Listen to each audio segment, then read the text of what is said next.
Salut à tous, bienvenue sur cet épisode du podcast où aujourd'hui on va vous faire un épisode un peu plus pratico-pratique sur comment organiser sa semaine d'entraînement parce que vous pouvez être un petit peu perdu. Donc déjà un conseil, faites appel à un préparateur physique, c'est son métier, il saura vous aiguiller. Nadjak, plus jamais faible, Gianni Colli, Train to Summit, Voilà, voilà. deux préparateurs physiques que j'ai en tête comme ça, qui me viennent à l'esprit. Donc voilà. Le but c'est quand même de vous éduquer entre guillemets, de vous apprendre un peu tout le processus qu'il y a derrière la programmation, à l'échelle d'une semaine spécifiquement aujourd'hui. Donc juste déjà j'aimerais introduire le podcast en disant que tout ce qu'on va dire aujourd'hui est contexte dépendant. C'est-à-dire qu'on est 7 milliards sur Terre, bientôt 8. Il y a des choses qu'on va exposer qui vont parler à certaines personnes, qui ne vont pas du tout parler à d'autres personnes et inversement. Donc le but c'est vraiment de prendre ce qui te parle un maximum et de laisser de côté ce qui n'est pas forcément spécifique à ta vie ou ta pratique sportive. Ouais, exactement, ouais. Prends ce qu'il y a à prendre, va chercher ce qui te manque, c'est tout. Et laisse ce que tu n'as pas besoin. C'est ça la philosophie. C'est ça la philosophie du podcast d'aujourd'hui. Donc voilà. On va commencer déjà sur faire un état des lieux. Donc là, on rentre dans le vif du sujet, sur comment organiser ta semaine d'entraînement. Et moi, avec tous mes clients, je fais un état des lieux. Quand je dis faire un état des lieux, c'est sur ce qui est passé, sur ce qui est présent et sur ce qui arrive potentiellement. Ouais. Ok. Et aussi à 3 échelles, au niveau perso, au niveau travail, ce qui peut être introduit dans le perso, et au niveau hobbies, plaisir. Toi, comment tu travailles là-dessus? Est-ce que tu fais à peu près pareil? Moi, je fais la même chose. Moi, je fais un entretien où je pose des questions pour récolter un maximum d'informations, que ce soit sur ce que la personne fait déjà, ce que la personne a fait, ses antécédents, et puis là où elle veut aller, ouais, les échéances à venir, etc. Ouais, donc voilà, donc faire un état des lieux. Et donc là, nous, c'est ce qu'on fait avec nos athlètes, mais c'est ce qui peut être fait par toi-même. Okay, si nous, on a un athlète qui ne sait pas faire un état des lieux personnel de sa situation, ben, on ne pourra pas plus le guider parce qu'on ne peut pas être lui-même quand on ne sait pas ce qu'il fait dans sa vie de tous les jours, son métier et tout. Donc déjà, si on fait un état des lieux de la vie personnelle, je pense que ce qui est important de prendre en compte, c'est un peu... si tu as des enfants, si tu es célibataire, si tu es seul à la maison ou si tu es accompagné de quelqu'un en colocation, ça ne peut pas forcément être son conjoint. Et voilà. Prendre en compte un peu sa santé mentale. Ouais, c'est clair. Comment tu te sens En fait, tout compte. Tout compte, ouais. C'est ce qu'on appelle l'environnement biopsychosocial. Voilà, exactement. Donc dans bio, c'est le côté biologique, donc on va dire c'est la biologie de ton corps. Le côté psycho, c'est ton état mental, ok, est-ce que tu es stressé, est-ce que tu te sens bien en ce moment, bref, tout ça. Et puis le social, c'est le social, quoi. toutes les relations que tu peux avoir. Famille, amis. Au travail, ouais, au travail. Bref, tout ça. Et c'est toute cette sphère et ces trois dimensions qui vont interagir les unes avec les autres et qui vont à la fin impacter tes entraînements, comment tu les répartis et puis même tes performances le jour d'un entraînement. Bon, c'est partie... Enfin, c'est... Comment dire ? Ça fait partie intégrante, voilà. Ouais, ça fait partie intégrante, ça fait partie de l'entraînement. Il y a pas que le physique en fait. C'est les 23 autres heures. Ouais, exactement, c'est ça. C'est les 23 autres heures. C'est les 23 autres heures de ta journée. Donc ça, c'est plutôt d'un point de vue personnel. On peut prendre, toujours dans cette sphère biopsychosociale, un peu plus le travail. Et quand je dis le travail, c'est en fait faire un état des lieux de ce que notre travail nous prend dans notre vie actuelle. C'est-à-dire le temps que tu travailles, parce qu'on ne travaille pas tous le même temps dans nos semaines, le temps de déplacement qui doit être pris en compte, parce que c'est un temps entre guillemets qu'on pourrait appeler mort, transport en commun ou voiture, les responsabilités que tu as dans ton travail, c'est important parce que je pense que ça a un énorme impact sur la santé mentale. Ouais, c'est ça, ouais. En fait, il y a le coût énergétique, mais il y a aussi le coût en termes de ressources, en fait. Ouais. En termes de ressources. Et si derrière, tu te mets un entraînement qui te demandent trop de ressources, on va dire un peu attentionnelles, où tu vois, tu vas faire quelque chose de très technique, que tu as déjà passé ta journée à puiser dans ces ressources-là, ouais, en fait, des fois, tu n'as peut-être juste pas la tête. Tout ce que tu as envie, c'est te mettre une cartouche, quoi, Ouais, de fou. et c'est tout, quoi. Pas Ou, trop réfléchir. ou inversement, quelqu'un qui est toute la journée en chantier, qui a une grosse dépense énergétique et qui a une activité physique tout au long de la journée qui est énorme, bah, peut-être qu'il a plus envie de faire une activité physique un peu plus douce, plus Ouais, light, se vider la tête, quoi, mais, ouais. et sans se mettre une grosse cartouche parce que justement, il est déjà fatigué de sa journée. Après même tu vois, je rebondis sur l'exemple que j'avais tout à l'heure. Peut-être même quelqu'un qui a passé sa journée à être ultra attentif, bah, peut-être que ça va lui faire du bien d'être attentif à autre chose. Et dans ce Ouais, cas-là, tu peux faire un travail technique. d'une autre manière. Comme on l'a dit, c'est contexte dépendant, ça dépend vraiment de chacun. Voilà. Donc c'est la première base sur laquelle tu dois partir, que tu étais en train de citer, c'est ouais, faire un état des lieux. Faire un état des lieux. Et juste pour revenir sur le travail très rapidement, moi j'aime bien mettre deux échelles avec mes athlètes. C'est une échelle mentale et une échelle physique. De 0 à 10, où est-ce que tu te situes? 0 au niveau mental, bah, Ouais, très bien ça. t'as pas trop de responsabilités. Et à 10, t'as une grosse responsabilité, ou c'est un étudiant en période d'examen par exemple. Ouais. Et au niveau physique, pareil, 0 c'est quelqu'un qui fait pas trop de mouvement, et 10 c'est quelqu'un qui est en mouvement toute la journée sur des chantiers, qui a une grosse activité physique. Donc c'est intéressant de se placer sur cette échelle pour Ouais, c'est faire vrai. une introspection et savoir où est-ce qu'on en est, même si, encore une fois, c'est subjectif. Même si c'est subjectif. C'est très subjectif. C'est Mais très très subjectif. à un moment, je pense que le subjectif, en fait, personne se connaît mieux que toi-même. Ouais. Et si tu ne te connais pas toi-même, eh ben, fais un petit travail d'introspection, ok, parce que ce sera important, pas que pour l'entraînement, pour tout le reste. Mais en tout cas, à un moment, je trouve que le subjectif devient presque ce qu'il y a de plus objectif. C'est un super pouvoir. C'est un super pouvoir.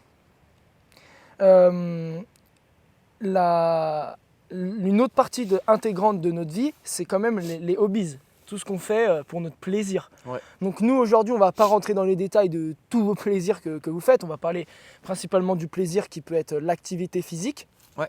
Ça peut être un hobby, ça peut être un plaisir, ça peut être un travail à part entière. Ouais, quand on est sportif pro, ouais. Mais on va parler du hobby activité physique. Ça peut être aussi passer du temps avec quelqu'un, passer du temps à faire quelque chose. On ne va pas s'attarder là-dessus. Nous, on va vraiment parler de l'activité physique. Et donc, je pense qu'il est important de savoir quel temps tu accordes et quelle importance tu accordes à cette activité physique. Parce qu'on n'a pas tous la même envie d'aller faire du sport ou faire de l'activité physique. Alors, on est d'accord que dans activité physique, on englobe le sport, mais tout le reste.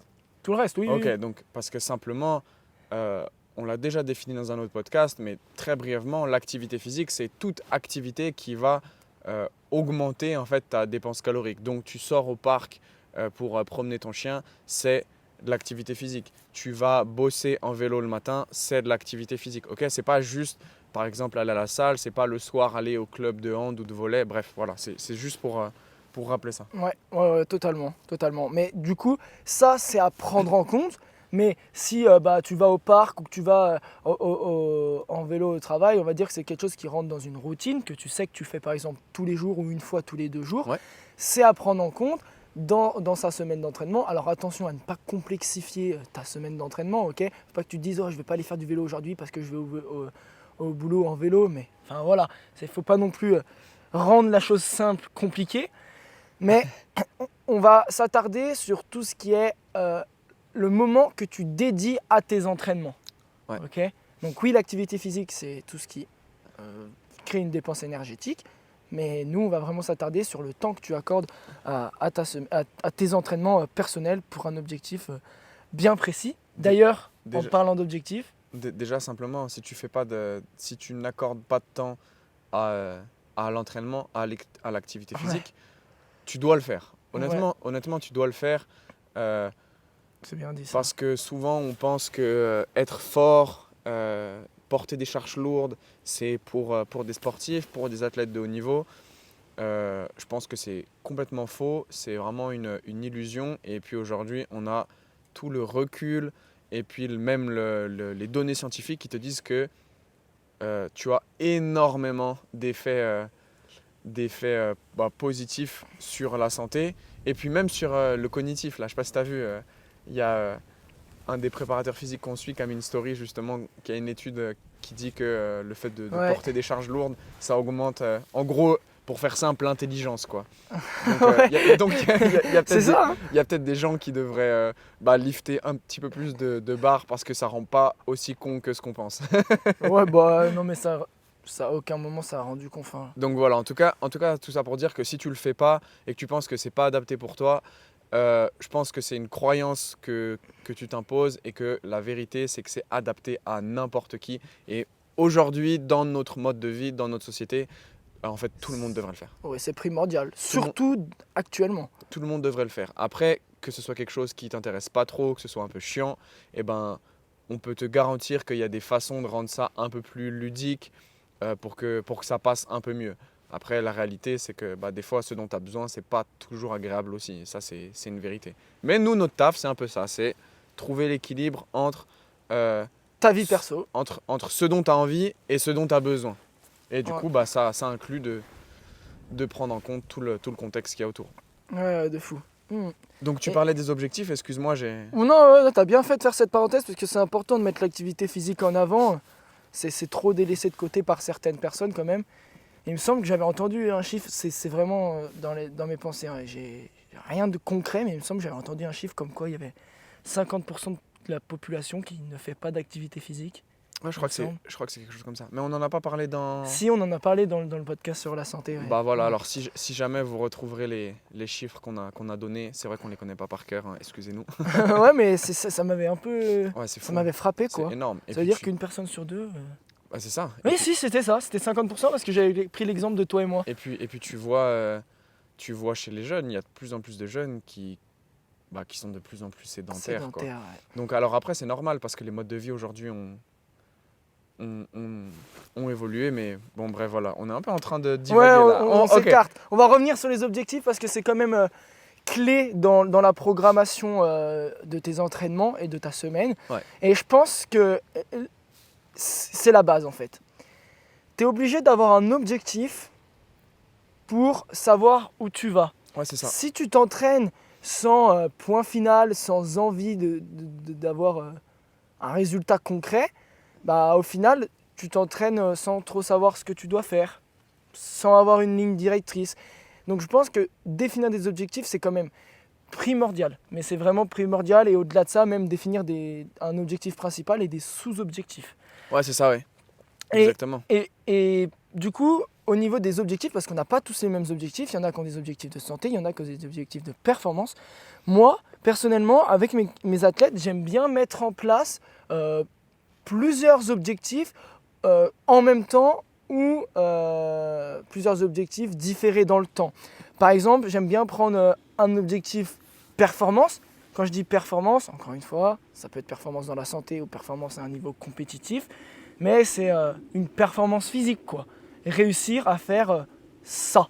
Voilà. Ouais, ou alors, par exemple, pour quelqu'un qui ne fait pas de sport de compétition, ça peut être ne plus avoir de douleur Voilà. quand je suis au travail. Ok. Ça, pour nous, c'est de la performance C'est aussi. de la performance. Un exemple concret, on va prendre 3 exemples concrets. Réussir un développé couché à 100 kg, c'est un objectif de performance. Ouais, voilà. Ne plus avoir mal au coude quand je vais faire mes courses, c'est un objectif de performance, mais dans la vie de tous les jours. Et troisième objectif, ça peut être de performance. Je veux courir un 10 km en moins d'1 heure. C'est un objectif de performance. Voilà. Donc vraiment, c'est quand tu as quelque chose qui est entre guillemets quantifiable, on va dire. Ouais, c'est ça. Alors, moi, ce que j'aime bien faire, c'est je distingue la mission des objectifs. En fait, tu vois, moi, je prends un spectre, tu vois, c'est une frise chronologique, on va dire. Mhm. Tu vois, c'est une flèche. Et au bout de cette flèche, j'ai l'infini, en fait. J'ai ma mission. Ok. Quelque part, ma mission, tu vois, dans ma philosophie de coaching, c'est plus jamais faible. C'est ultra généraliste, mais c'est ma mission. C'est ce vers quoi je veux tendre. Et ensuite, je vais mettre des échelles de temps. Donc, ça peut être 1 mois, 3 mois, 1 an, 2 ans, 5 ans, 10 ans. Bref, ou en gros, je vais mettre des objectifs que je vais vouloir atteindre. Donc, ça pourrait être, je veux soulever cette barre à tant de kilos au bout d'1 an, courir cette distance en ce temps-là d'ici 2 ans. Bref, c'est le but, c'est de baliser en fait le chemin parce que en fait, les objectifs, ça te permet de baliser.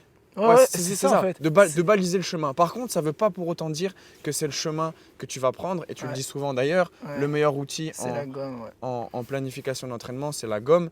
Donc voilà, j'ai balisé mon chemin, mais si ça se trouve, je vais devoir prendre un autre chemin pour avancer sur mes objectifs et pour, à la fin, me diriger vers ma mission, entre guillemets, quoi. Ah ouais, je suis totalement d'accord avec toi. C'est balisé, c'est le mot. C'est ça. C'est balisé, c'est juste savoir vers où tu vas. Donc- D'où l'importance de définir des objectifs. Donc, à un moment, il faut que tu prennes un papier, un crayon et que tu notes des objectifs. Ouais. Ok, et que tu notes des objectifs dans le temps parce que ça fait partie du processus. Bah, ça fait partie du processus, mais on reviendra juste après là-dessus. Pas avoir 15 000 objectifs non plus, ou alors en avoir 15 000, mais pas en simultané. Ouais, C'est c'est ça. important. Et donc là, on a parlé des objectifs performance. Moi, j'aime bien mettre d'autres objectifs. Ça peut être, en fonction de l'objectif de la personne, ça peut être un objectif esthétique. C'est pas Ouais, bien forcément sûr. performance, mais c'est juste. C'est pour moi, tout ça, est performance. voilà, tout est Oui, performance. je vois ce que C'est tu veux dire. Mais... Pour me trouver attirant, j'aime mon esthétique, c'est ma performance. Tu vois. Oui, totalement. Mais ça peut être aussi te dire je veux réussir 95 ou 100 kg développé couché et à la fois je veux sécher. Voilà. Ouais, un voilà, objectif bien sûr. performance et un objectif esthétique. Bien sûr. Et j'aime bien mettre un dernier objectif, voire même deux, avec les athlètes avec qui je travaille, vu que c'est un sport d'endurance ou sport d'outdoor. Mais un objectif plaisir. Un objectif plaisir. Ouais. Je sais pas comment forcément trop l'expliquer, mais quelque chose c'est de la performance, encore une fois, certes, mais quelque chose qui te donne envie en fait. Moi, je prends mon exemple, le grand écart frontal, ça m'a donné envie. Je me suis dit, quand je vois quelqu'un faire ça, je suis impressionné, c'est waouh. Ça va pas forcément, entre guillemets, entre très très gros guillemets même, me servir dans ma performance de trail, même si au final, ça va renforcer mes amplitudes sur les hanches et tout. C'est plaisir en fait, c'est juste quelque chose qui me fait rêver. Un objectif rêve un peu. Ouais, c'est même un petit challenge perso. Hein. Ouais. C'est ça. Non, moi je trouve que c'est important. Et puis c'est là où j'en reviens à ce que je disais tout à l'heure. Nous, notre travail, c'est de trouver l'équilibre entre ce dont la personne qu'on accompagne, notre client a envie, et ce dont la personne a besoin. Mm. Et pour en revenir aux objectifs, pour moi, ce qui sera toujours un objectif prioritaire, ce sera toujours la douleur ou la blessure. Okay, si tu as mal quelque part et que c'est handicapant dans ta vie de tous les jours, à tel point que tu le remarques en fait, c'est qu'il faut travailler dessus. Donc on va travailler sur la douleur en priorité parce que c'est ce dont tu as besoin, mais il va quand même falloir inclure ce dont tu as envie, peut-être cet objectif plaisir dont tu parles. Parce que quelque part, il ne faut pas que l'entraînement ce soit quelque chose de chiant aussi. Il faut que tu y adhères en fait et sur le long terme. Ouais, adhérer sur le long terme, c'est un point clé. Et pour adhérer sur le long terme, je pense, comme tu as dit tout à l'heure, c'est important d'avoir plusieurs objectifs pour voir cette mission évoluer en fait. Et attention à ne pas avoir 15 000 objectifs en simultané, parce que si tu veux réussir un développé couché à 100 kg, puis courir un marathon en moins de 2h30, puis réussir à faire un free handstand push-up, au bout d'un moment, oui, tu vas pouvoir y arriver à l'échelle d'une vie, à l'échelle d'une planification longue, mais à l'échelle d'une semaine, d'un cycle, d'une saison, tu ne vas pas forcément réussir tous tes objectifs. Donc, c'est intéressant d'avoir plusieurs objectifs, mais de les sélectionner par rapport aux priorités et par rapport à ceux qui te donnent envie aussi. Du coup, peut-être on peut donner une petite méthodologie pour prioriser tes objectifs. La première déjà, c'est pour moi, selon moi, la douleur ou la blessure sera toujours prioritaire. Okay, donc déjà, ça c'est ce qui va te permettre de fixer tes premiers objectifs. Ensuite, il y a les objectifs que tu vises. Est-ce qu'il y en a qui vont être complémentaires? Par exemple, tu vois, tu as parlé du bench, donc du développé couché et des free handstand push-up. Ouais. Il va y avoir un certain transfert. Si tu progresses en force au bench, il va y avoir un petit transfert sur tes handstand push-up. Donc, peut-être que tu peux, dans un ordre chronologique, te dire je vais commencer par le bench avant de m'attaquer au handstand. Enfin, tu vois, il y a des choses comme ça que tu peux agencer. Je ne suis pas en train de dire que c'est ce qu'il faut faire. Je suis en train de dire que voilà, il faut réfléchir comme ça. Oui, l'inverse fonctionnerait aussi. Hein. Voilà, voir quel objectif peut être complémentaire et va avoir une certaine logique dans ton contexte. Ouais. Et le troisième point que j'avais en tête, je l'ai oublié. Tu parles trop en fait. Ouais, je parle trop. Ouais. Non, mais je crois que c'était simplement ça. Et ça va te permettre du coup de prioriser et de voir quel objectif que tu vas mettre. Donc, comme ça, tu n'en as pas trop et tu avances là où tu veux aller. Ouais, c'est bien dit ça. C'est pas. Tout est en corrélation en fait. Ouais, en fait, il y a rien de fancy à faire. En fait, on est en train de dire des choses ultra simples Ouais. parce que tu l'as dit, pourquoi faire compliqué quand on peut faire simple, quoi. Il faut faire total. simple. Total. Et j'ai oublié de dénoncer un truc tout à l'heure, il y a quelque chose qui me vient en tête, c'est aussi prendre en compte son passé sportif. Je trouve Ouais, que bien ça, sûr. c'est. Bon, ça revient dans faire un état des lieux, mais c'était une très brève parenthèse, c'est que c'est ultra important de se rendre compte de son passé sportif.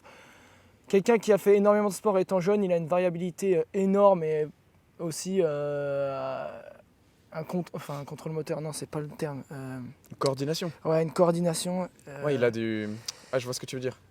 Ouais, si, c'est ça. Ouais. Bon, vous allez comprendre, mais il maîtrise son corps dans l'espace, on va dire. Voilà. Voilà. Il sait mieux bouger que quelqu'un qui a jamais fait de sport parce que voilà, toutes ces pratiques lui ont apporté des Ouais, bénéfices. ça enrichit ses patterns de mouvement, en fait. Ouais, donc mets-toi aussi, prends en compte tout ce que tu as pratiqué. Tout ce que tu as pratiqué parce que tout a un sens dans le sport. Et ça te permet aussi d'échelonner du coup dans le temps tes objectifs. Oui.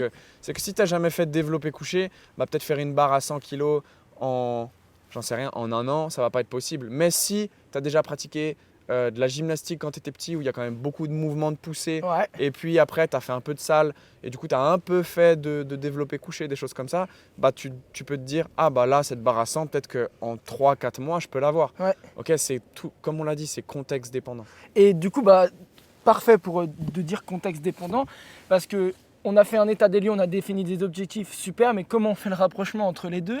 Je pense que c'est super important de corréler les deux en fait. Que tout soit cohérent, c'est-à-dire que si tes objectifs ne sont pas en adéquation avec ta vie personnelle, le temps que tu dédies à tes entraînements, tu ne pourras pas atteindre tes objectifs. Il faut être concret. Ouais. Moi, je prends l'exemple dans les sports d'endurance. Tu veux courir un 100 bornes, en trail, en route, peu importe, tu veux faire une épreuve de 10-15 heures, on va dire. Okay, on va parler en volume horaire. Si tu n'as pas 10-15 heures pour t'entraîner par semaine, voilà, on va dire les 7-8 heures, comment veux-tu réussir cette épreuve, que ça soit d'un point de vue performance ou d'un point de vue santé? Tu peux très bien te blesser si tu n'es pas bien préparé, même si c'est pour un plaisir personnel, ou tu ne peux ne pas performer si tu n'es pas bien préparé. Ouais, Donc, c'est clair. je pense qu'il faut que ta vie soit en adéquation avec tes objectifs, ou plutôt que tes objectifs soient en adéquation avec ta vie. Ouais. Donc voilà, ça c'est super important. Ça me fait penser, j'ai une personne qui m'a contacté sur Instagram parce qu'elle venait de se faire opérer du pied, qu'elle avait des douleurs qui revenaient. Et puis derrière, elle voulait... et puis ça lui déclenchait même des douleurs dans le dos, tout ça. Enfin bon, bref. Et elle voulait reprendre le CrossFit en 3-4 semaines. Et je lui ai dit, bah, on peut travailler ensemble, je peux t'aider pour tes problématiques. Par contre, je ne vais pas te mentir, c'est que vouloir reprendre le CrossFit d'ici 3 à 4 semaines, c'est illusoire, c'est impossible parce que traiter des douleurs, ça prend pas 3-4 semaines. Et au-delà de ça, en fait, tu ne sais pas. Ça se trouve, dans 2 semaines, elle reprend parce que ça fonctionne super bien. Ça se trouve, elle reprend dans 3 mois. Il n'y a pas de vérité là-dessus, je trouve. Il n'y a pas de vérité, c'est clair. C'est clair. Donc ouais, c'est intéressant ça, sur la blessure, encore une fois. C'est pour ça qu'il faut prioriser, comme on l'a dit. Et selon moi, la blessure sera toujours la priorité. Après, ça ne veut pas dire que tes entraînements doivent forcément être des entraînements chiants où tu travailles que ta blessure. Ouais, et c'est pas que de la rehab.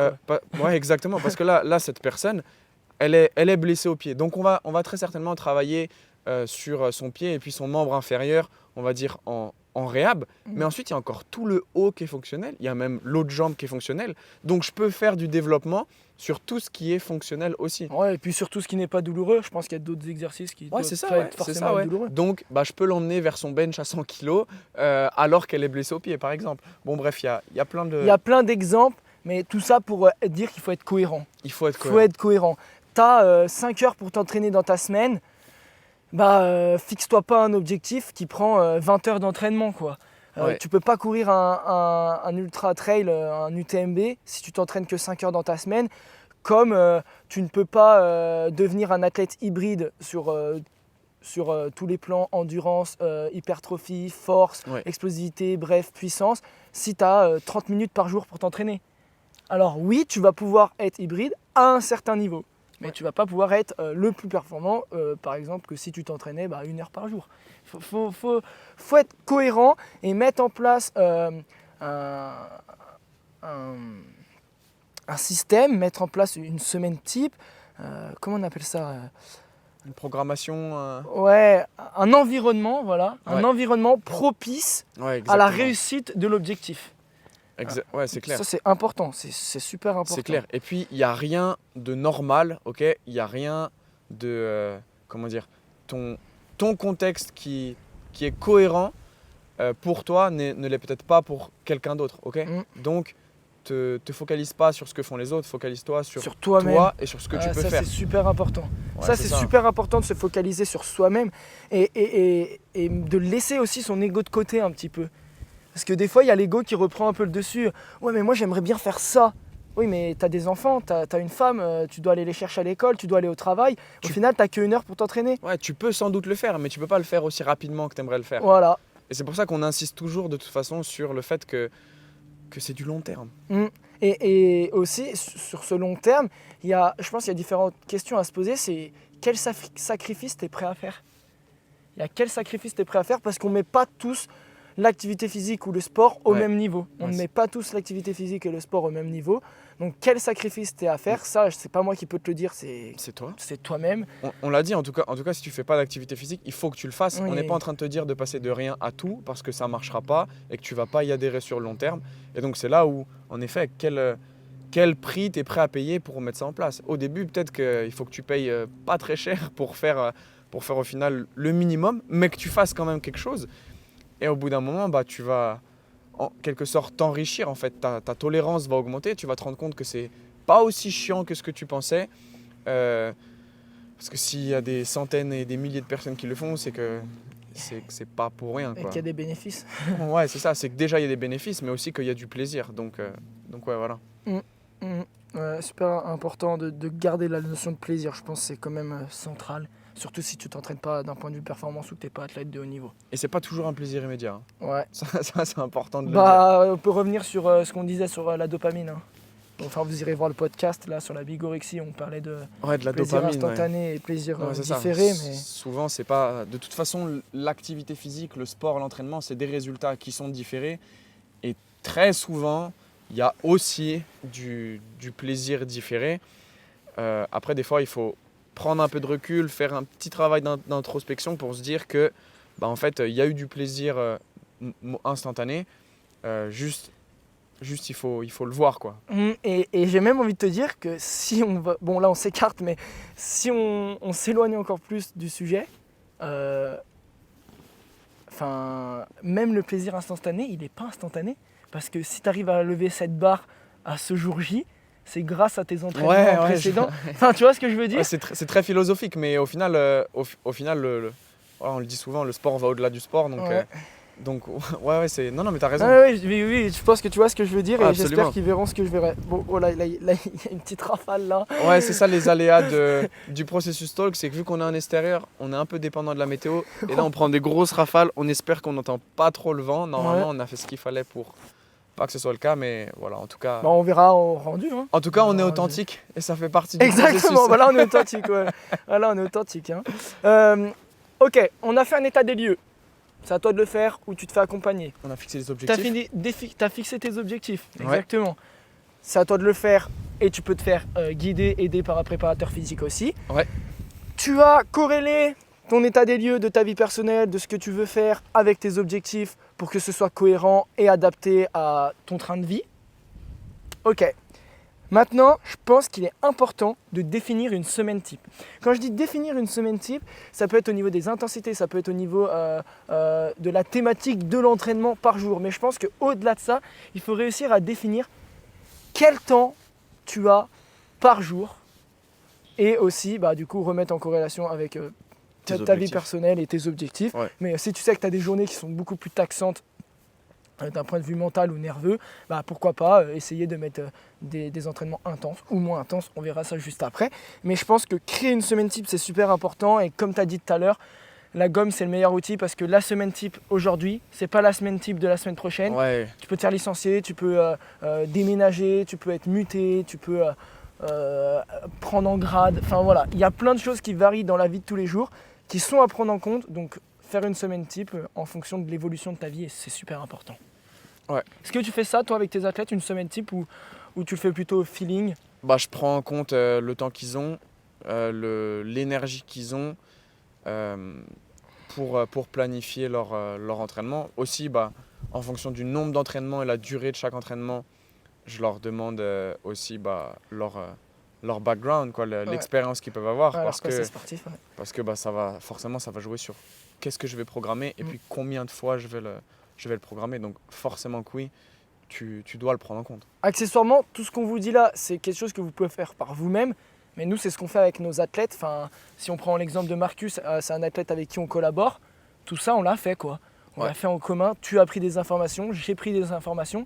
Ce qui nous permet d'être le plus juste sur ce qu'on va lui apporter. Le plus précis possible. Et même dans notre précision, il y aura toujours une part d'imprécision. Ouais. C'est ce qui fait la beauté en fait. Ouais, c'est ça. C'est ce qui fait la beauté. C'est exactement ça. Juste sur définir une semaine type, après on passe à la suite, c'était aussi que tu as différentes manières de définir une semaine type. Tu peux définir ta semaine type tous les dimanches. Tous les dimanches, la semaine prochaine, je sais que je fais ça. Et Ça peut être intéressant. Ouais, je suis d'accord. Comme tu as d'autres personnes, tu sais qu'ils ont un train de vie un peu plus régulier. Si tu n'as pas trop de changements, que tu as des horaires assez fixes, pas trop d'inconvénients et d'imprévus, bah, tu peux définir une semaine type aussi sur des périodes. Et donc on va dire que c'est peut-être un petit peu plus simple de programmer comme ça parce que tu sais que ta période de 1 mois et demi va être comme ça. Puis après, au bout d'un mois et demi, tu fais le bilan. Est-ce que ça t'a plu? Oui, non. Ouais, c'est ça, ouais. Et puis t'adaptes toi-même. Ouais, t'adaptes toi-même de semaine en semaine ou de période en période, ça peut être ça. intéressant. Ça, c'est à toi de voir en fonction de ton Encore lifestyle, de ton contexte dépendant. de ton Encore mode une fois. de vie. Et moi, ce que je trouve super important, c'est d'avoir ce petit carnet ou cette petite note sur ton téléphone où à chaque fois, tu notes ce que tu fais, tu notes combien tu as fait, à quelle intensité. Enfin, par exemple, aujourd'hui, j'ai fait 5 séries de 3 répétitions en développé couché à 100, 120 et 130 kilos. Je dis n'importe quoi, ok? T'arrives à faire ça, toi? Ouais, peut-être. Mais en tout cas, c'est juste pour dire que il faut à un moment qu'il y ait une traçabilité de ce que tu as fait. Parce qu'à un moment, ça va te permettre de retourner en arrière et de te dire « Ah ouais, j'ai déjà fait ça, ou j'étais à tel niveau. » Et en fait, ça va te permettre d'objectiver ta progression et là où tu vas. Ouais. Et là où tu vas. Donc je trouve que c'est super important de faire ça. Ça peut être pris en compte dans ton passé sportif, hein, la performance passée ou les performances actuelles.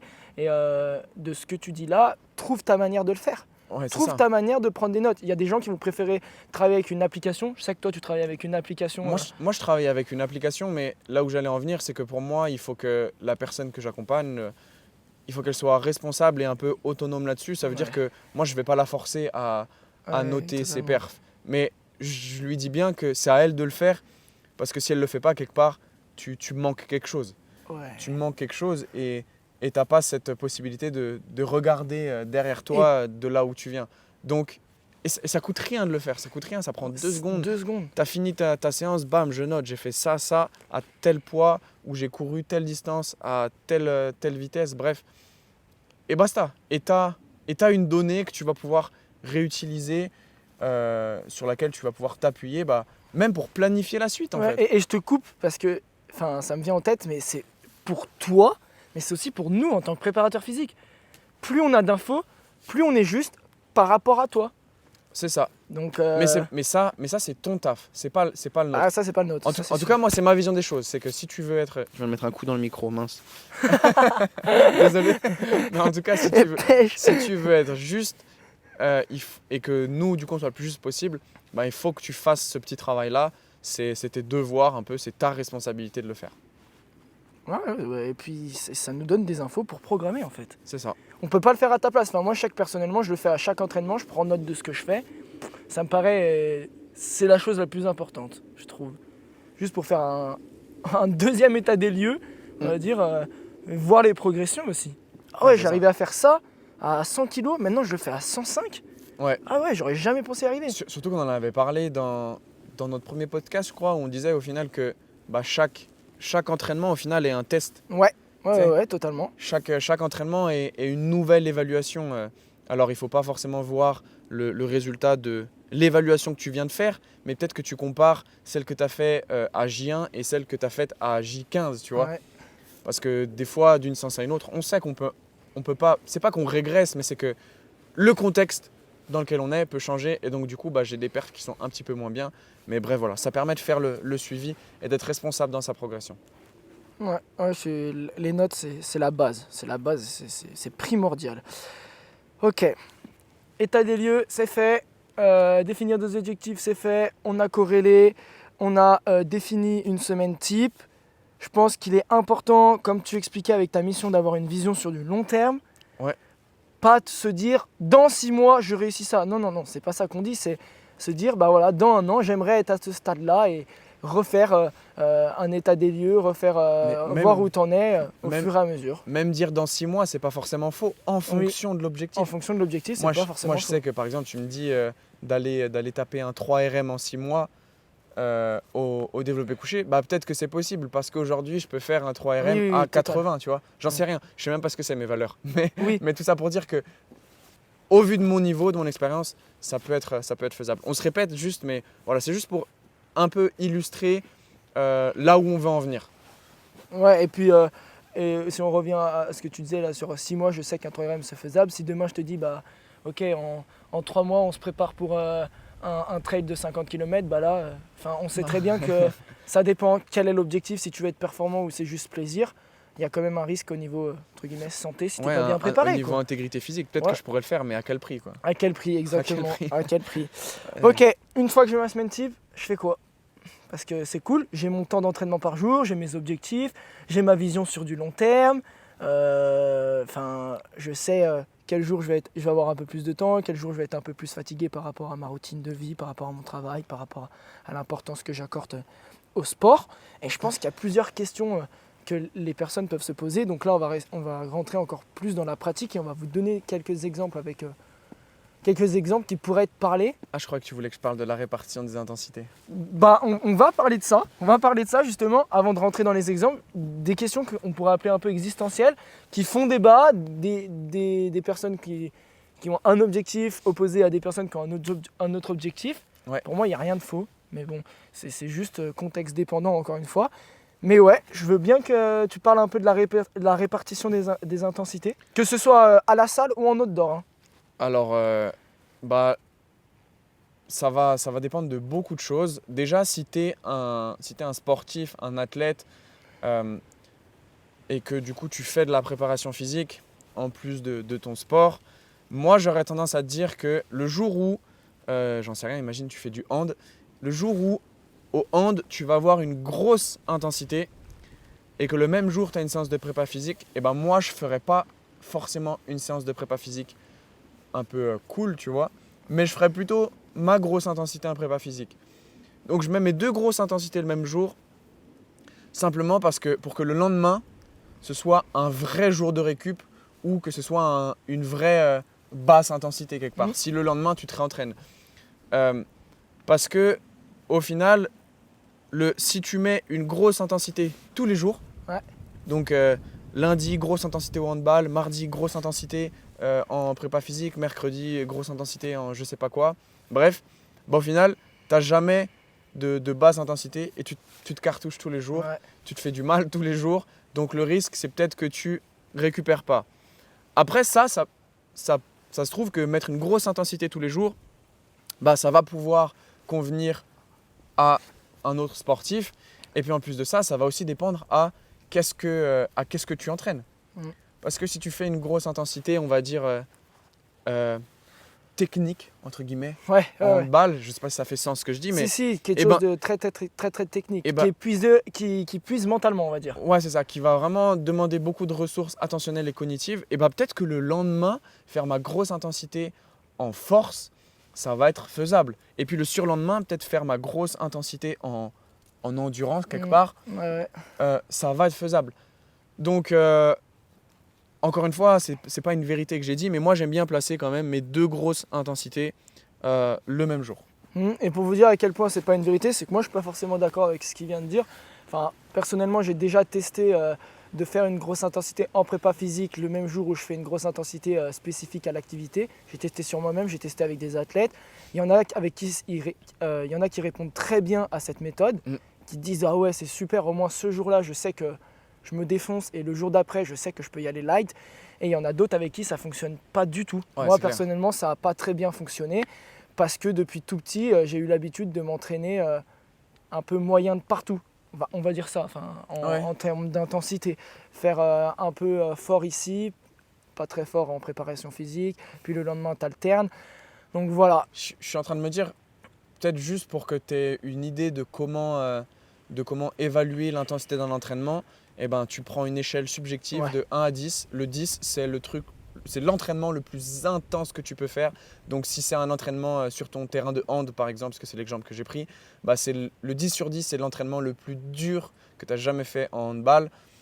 Et puis en prépa physique, bah, en fonction des qualités sur lesquelles on travaille, imaginons on parle de la force, bah, ça peut être 10 sur 10, j'ai soulevé la plus grosse barre que je pouvais aujourd'hui en développé couché.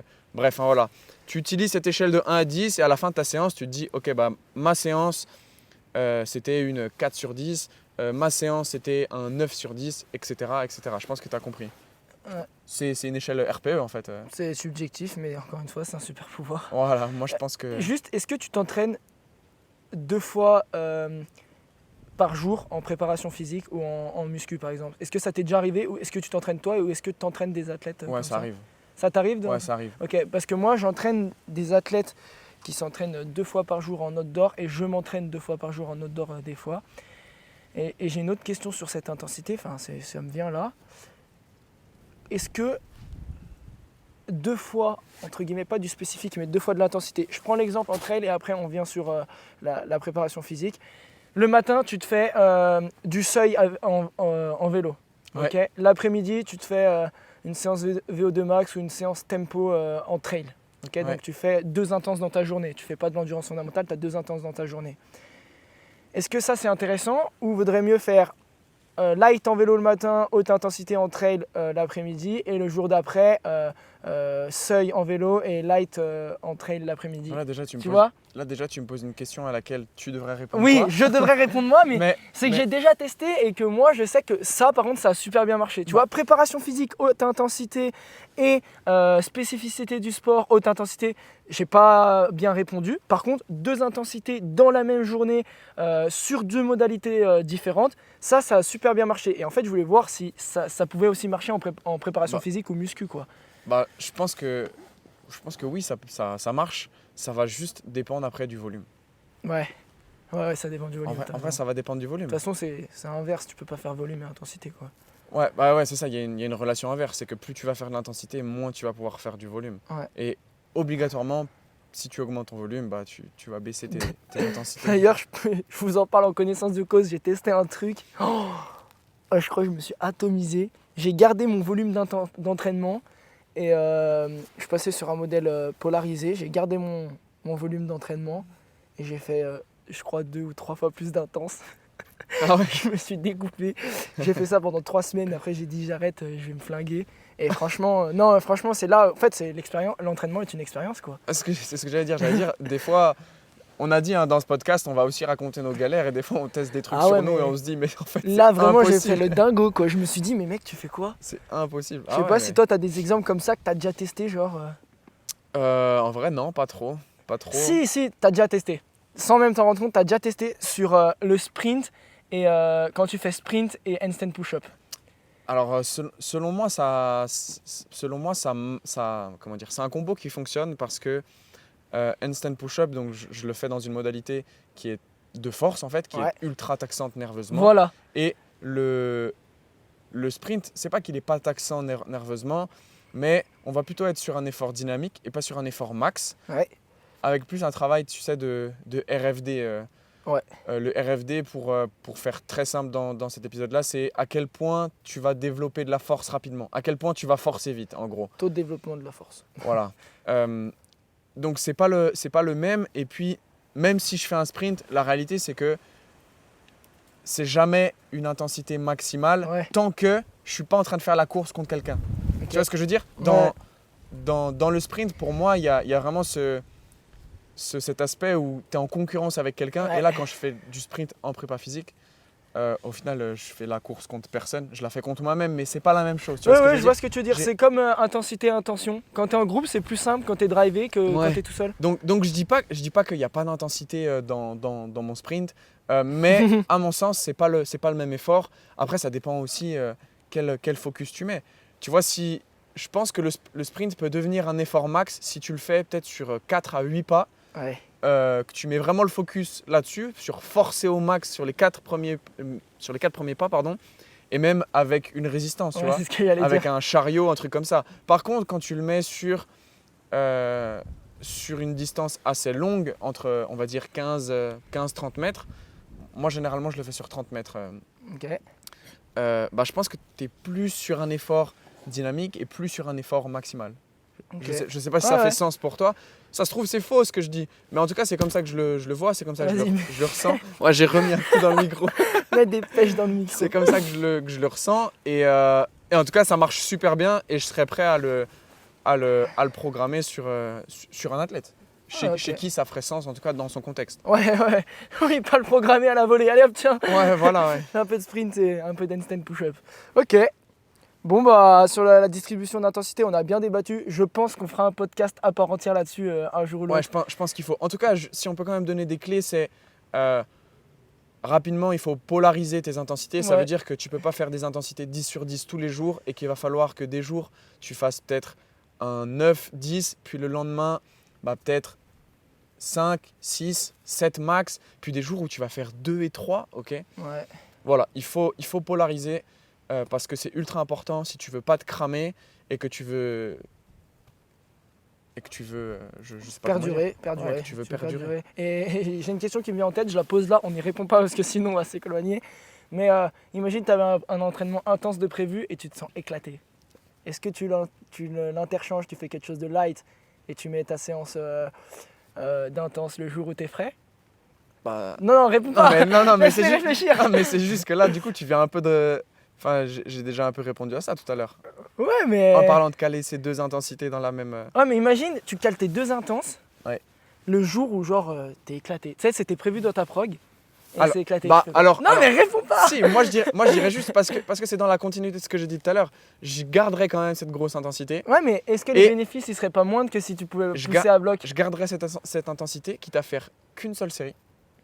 Donc Ok. faire moins de volume. Ouais, moins de volume. Et vu qu'on travaille avec généralement le RPE ou le RIR, Ouais. donc le RIR c'est les répétitions en réserve, au final ce qui va m'apporter, ça va être le nombre de la proximité de l'échec, le Ouais. nombre de répétitions en réserve, plus que la charge que je vais mettre. Ok. Parce que vu qu'on vise le long terme, ce qui compte c'est ce rappel de stimulation, plus qu'à chaque fois d'aller chercher Ah ouais, je la suis stimulation max. Enfin, en fait c'est la stimulation max que je peux avoir aujourd'hui, ok? d'accord. Ok. Ouais, Voilà. ouais, ok, je vois. J'ai un peu répondu, désolé. Bah, c'est pas grave. Non, mais je pense que ça aussi, ça fera l'office d'un podcast. Enfin, c'est des trucs que tu peux débattre très longtemps. Il y a Chacun trop- il y a- peut exposer sa vision. Il y a trop de choses. La Et il y a préparation trop de physique, contexte. la préparation physique, c'est trop large, c'est trop vaste. Et Ouais. c'est pour ça qu'en plus de ça, on ne peut pas être spécialiste dans tout. Et ouais, il y a trop de choses à discuter. Ouais, non, mais c'est sûr. C'est pour ça que je pense des podcasts spécifiques, ça peut être super intéressant. En parlant de spécifique, juste une autre question parce que j'ai pas mal de questions, enfin de personnes qui me posent des questions là-dessus où tu vois des trucs tourner sur les réseaux des fois. Faut-il être spécifique dans ta préparation physique par rapport à ton activité? Alors, Ok. spécifique, comment? Bah justement, spécifique comment? J'ai envie de te dire, on va répondre à la même question. Faut être spécifique sur les tissus qu'on Oui, utilise on va, dans ton on va avoir, activité. on va avoir la même réponse. Mais genre, t'as un handballeur, est-ce que tu lui fais prendre un wall ball et tu le fais tirer contre le mur? Tu vois ce que je veux dire? Bah ouais. Non, je rigole. Non, mais Ah, tu Ouais. m'as brain. ça me fait penser là les vidéos de prep physique genre en foot là du Real ou je sais plus quelle équipe là où tu vois ils accrochent un pauvre élastique à la cheville là et tu sais ils font genre ils tapent dans un ballon et du coup l'élastique est censé mettre une petite contrainte dans tes adducteurs tout ça parce que t'as la hanche qui est Ah, ouverte. putain. Bref, ça c'est c'est ce qu'on appelle de la préparation physique spécifique quand on n'y connaît rien, et quand on y connaît, on sait que c'est de la merde. C'est de la merde. Préparation physique spécifique à rien. C'est de la merde, mais bon, ça peut-être que dans un contexte, ça peut faire sens, j'en sais rien. Moi, je dirais que ça pourrait faire sens dans un contexte de rehab, mais où vraiment, par exemple, tu t'es fait une grosse déchirure aux adducteurs et très progressivement, tu vas mettre de la contrainte. Parce qu'on le rappelle, mais une fois blessé, la meilleure chose à faire, c'est de mettre de la contrainte immédiatement. Surcharge progressive. Mais dans le cadre du développement, c'est nul parce que l'élastique, comment dire, il simule en rien ce que tu vas retrouver sur le terrain. Parce que sur le terrain, quand tu vas frapper dans ton ballon, tu vas avoir de la vitesse, tu vas avoir une certaine incertitude du terrain. Incertitude, si tu as un opposant ou pas, à quelle distance il est, la prise d'information que tu as faite. Bref, on est très loin. Enfin là, c'est vrai que je suis allé même dans le cognitif. Mais si juste on se place d'un point de vue contrainte que tu places sur les tissus, on est ultra loin de ce que tu peux rencontrer le moment où tu vas frapper dans ton ballon, tu vois. Donc c'est pour ça que ça fait pas sens. Et donc, je te laisse répondre à ça. Du coup, c'est comment je peux être spécifique dans ma préparation physique. Cible les tissus que tu vas utiliser. Les tissus spécifiques à ton activité. En gros, il faut faire une analyse de l'activité. On va pas le faire aujourd'hui, mais on pourrait analyser un sport en particulier et adapter l'entraînement par rapport à ça. Et au-delà de ça, on pourrait même analyser ne serait-ce qu'un geste quand tu as des sports qui sont ultra riches, tu vois. Ouais. Ne serait-ce qu'un geste, et au-delà de ça, un geste par rapport à une personne. Parce que le geste, toi ou moi, on va pas le faire de la même manière. Ouais, absolument. Parce qu'on n'a pas les mêmes capacités. Et puis tu as aussi des composantes morpho-anatomiques qui vont influencer là-dessus. Mais bon, bref. Si juste on revient sur la spécificité que je pourrais mettre. Spécificité à la préparation physique que tu dois mettre, j'ai envie de te dire, on n'en a pas parlé, mais reste loin de ton sport. Enfin, moi, par exemple, tu vois, comment être spécifique, j'ai envie de te dire, le gars qui fait un sport outdoor, qui fait du vélo, il n'a pas beaucoup de flexion de hanche. Enfin, il en a beaucoup par rapport à un trailer, mais c'est pas énorme comparé à un squat profond. Et je vais le faire travailler en squat profond. Tu vois ? Si c'est. Tu peux faire ça, ouais. Tu vois, être à l'opposé de ce qu'il a l'habitude de faire. Quelqu'un qui fait des épreuves très longues, en préparation physique, je vais lui faire des efforts très courts. Ouais, parce qu'au final, rien n'est plus spécifique que ce pourquoi tu te prépares. Et ça, c'est vrai pour le sport, mais pas que, quoi. Enfin, je veux dire, si ton travail, c'est de porter des charges lourdes toute la journée, il n'y a rien qui sera aussi spécifique que ça. Ça ne veut pas dire que tu vas rien faire en prépa physique. Non, ça veut dire qu'en prépa physique, on va travailler sur d'autres portions, on va dire, du spectre, tu vois. Du spectre de contraintes. Et qui vont venir alimenter ta performance. Et j'ai envie de te dire, au-delà de ça, si tu ne crois pas dans ce qu'on dit, je pense que il y a des résultats qui prouvent ce qu'on dit, c'est-à-dire que tu as des athlètes, il y a des athlètes d'haltérophilie qui se sont mis à faire de la zone 2, ils ont ressenti des bénéfices. Tu as des athlètes J'allais parler d'haltérophilie aussi, j'allais dire, regarde, l'haltérophilie c'est un sport de puissance. Ouais, et ils font pas que ça. C'est ça la spécificité, pardon. Et ils font pas que ça, ils font aussi de la force. Ouais, de l'hypertrophie. Donc ça, à la limite, vous allez dire, ça fait sens, mais c'est là où j'allais en venir. Ils font aussi de la muscu, ils font aussi de l'hypertrophie. Parce que prendre du muscle, à un moment, ça va les aider à être plus puissants. Et ils font aussi, entre très gros guillemets, du spécifique dans le développement articulaire. Même si c'est pas du spécifique à l'activité. Si tu viens travailler ta flexion d'épaule, ça va te servir pour l'activité en question qui est l'haltérophilie. Bien sûr. Mais est-ce que c'est spécifique à l'haltérophilie ? Non, en fait la flexion d'épaule, tu n'en as pas besoin que dans l'haltérophilie, tu améliores ta variabilité de mouvement en général. Et puis après, la spécificité dans les contraintes, ça va être l'intensité, à quelle force on va dire, je vais placer des contraintes sur tel ou tel tissu, et puis à quelle vitesse aussi. Oui, donc si tu ne crois pas, prends exemple des meilleurs, s'ils s'éloignent de leur spécificité, c'est qu'il doit bien y avoir une raison. Après, il y a aussi des meilleurs qui font de la merde, on l'a dit, on a cité des exemples. Puis on a cité le Real Madrid. Donc voilà, et moi je prends l'exemple encore une fois des sports outdoor, mais en préparation physique, je leur fais faire... Oh la belle rafale là, j'espère qu'elle s'entend pas celle-là. Je pense qu'elle s'entend. Hein. Moi je leur fais faire de la force max, alors qu'on pourrait se dire, ouais mais c'est des mecs qui ont besoin d'être endurants. Ouais. Mais est-ce que ça améliorerait pas leur endurance, leur économie? Enfin voilà, bref. Il y a plein de sujets sur lesquels on pourrait débattre. Je pense qu'on a bien fait le tour là au niveau de spécificité dans la préparation physique, qui pourrait encore une fois faire l'objet d'un podcast. Comment organiser ta semaine d'entraînement? Je pense qu'on y a bien répondu, non? On est au bout là? Ouais, on est Ok, au bout. alors tu as 30 secondes pour résumer comment est-ce qu'il faut faire. Allez, top, c'est parti. C'est parti? Ok, 30 secondes. Déjà, fais un état des lieux de ta vie de tous les jours. Travail, perso, de tes hobbies et de tes activités physiques que tu as déjà réalisées en amont, en étant plus jeune ou juste avant. 15 secondes. Ensuite, tu définis des objectifs cohérents par rapport à l'état des lieux 10 que secondes. tu as fait. Arrête. Et ensuite, tu essayes de faire 5. appel à un préparateur physique pour qu'il t'aide au mieux à planifier tes objectifs et que tu sais pourquoi tu le fais et que tout soit cohérent. Ouais, on t'a donné des objectifs pour faire les choses par toi-même. Non, ça veut rien dire ce que je veux dire. Oh là là, pardon. Ok, on t'a donné des clés, pardon, pour que tu puisses organiser ta semaine un peu par toi-même. Après, souvent les gens, ils préfèrent mettre leur argent dans des choses futiles plutôt que de payer quelqu'un pour t'aider. Et à mon sens, c'est le meilleur service que tu peux te rendre à toi-même.